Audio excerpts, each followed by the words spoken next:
இனிமேல் என்னுடைய வாழ்க்கையில் நான் போன பாதையை நான் இனிமேல் பார்க்க போவது கிடையாது. என்னை நடத்துகிறவர் ஆண்டவர். வானாதி வானங்களையும் சர்வ சிருஷ்டியையும் படைத்த தேவனுடைய கரம், அந்த கரமானது என்னை தாங்கி சுமந்து இந்த உலகத்தில் நடத்தப் போகிறது. அது அன்பின் கரங்கள், என்னை உயர்த்தும் கரங்கள், என்னை காக்கும் கரங்கள். அப்படிப்பட்ட கரம் எனக்காக ஒவ்வொரு நிமிடமும் ஒவ்வொரு நொடியும் இயங்கிக் கொண்டிருக்கின்றது. அந்த கரம் தேவனுடைய வார்த்தை என்னுடைய வாழ்க்கையில் நிறைவேறுவதற்காக கிரியை செய்து கொண்டிருக்கின்றது. அந்த கரம் கிரியை செய்கிறபடியினால் எந்த கரமும் கிரியை செய்ய முடியாது. சாமுவேல் ஜீவனோடு இருந்த நாட்கள் எல்லாம் 1 சாமுவேல் 7:13 அந்த கரம் சாமுவேலுக்காக கிரியை செய்தபடியினால் பெலிஸ்தியர்கள் தாழ்த்தப்பட்டார்கள்.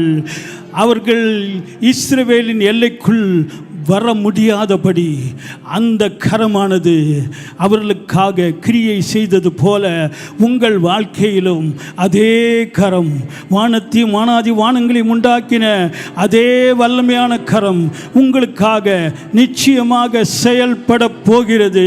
ஆகவே சத்துருக்களும் பிசாசின் கிரியைகளும் இந்த உலகத்தில் ஜனங்களை வேதனைப்படுத்தி அவர்களை கீழே தள்ளி ஆட்கொள்ளுகிற அந்த தீங்கின் கரங்களானது, தீங்கின் வல்லமையானது உன்னுடைய எல்லைக்குள்ளாக, சபையின் எல்லைக்குள்ளாக வர முடியாது. இயேசுவின் நாமத்தில் முடியாது. ஏனென்றால் கிறிஸ்துவுக்குள் நீ புது சிருஷ்டியாயிருக்கிறாய். முற்றிலும் ஜெயங்கொள்ளுகிறவனாக தேவன் உன்னை மாற்றிவிட்டார். நீ சாதாரணமான நபர் அல்ல. உன்னில் இருக்கிறவர் உலகத்தில் இருக்கிறவரை காட்டிலும் பெரியவர் உனக்குள் இருக்கிறபடினால் பெரிய காரியங்களை நீ பார்க்க போகிறாய். சிறிய காரியங்களே அல்ல, பெரிய காரியங்களை பார்க்க போகிறார்.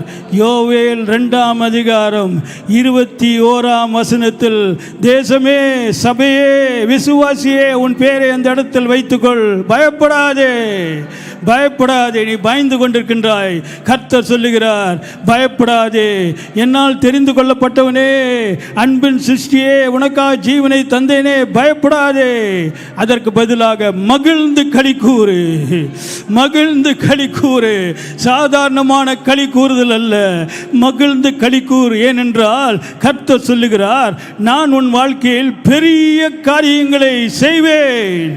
பெரிய காரியங்கள், சின்ன காரியங்கள் அல்ல, பெரிய காரியங்களை நீ பார்ப்பதற்காக கர்த்தருடைய வலது கரம் நீதிமான் கூடாரத்தில் ரட்சிப்பின் கம்பீர சத்தம் தொனிக்கும்படியாக இந்த நேரத்தில் கிரியை செய்ய துவங்கிவிட்டது. ஆகவே இந்த நேரத்தில் ஆண்டவரை பார்த்து, ஆண்டவரே, சங்கீதம் 118:15-16 சொல்ல பிரகாரமாக உம்முடைய வலது கரம் உயர்ந்திருக்கிறது என்று சொல்லப்பட்டிருக்கிறது. உன்னுடைய கூடாரங்களில், உன்னுடைய வீடுகளில் வேதம் சொல்லுகிறது, சகோதரி, வேதம் சொல்லுகிறது, நீதிமான் கூடாரங்களில் ரட்சிப்பின் கம்பீர சத்தம் உண்டு. என்ன சத்தம்? புலம்பலின் சத்தம் அல்ல, தோல்வியின் சத்தம் அல்ல, அலறலின் சத்தம் அல்ல, வியாதியின் சத்தம் அல்ல, ரட்சிப்பின் கம்பீர சத்தம் உண்டு.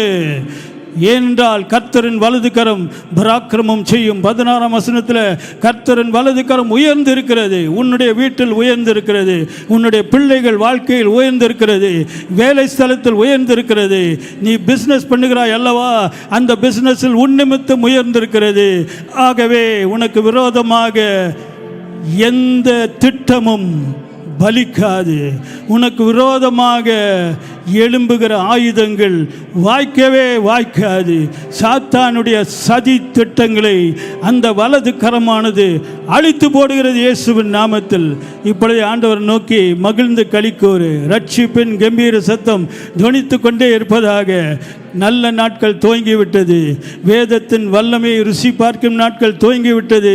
மகிமையான நாட்கள் துவங்கிவிட்டது. அபிஷேகத்தின் நாட்கள் துவங்கிவிட்டது.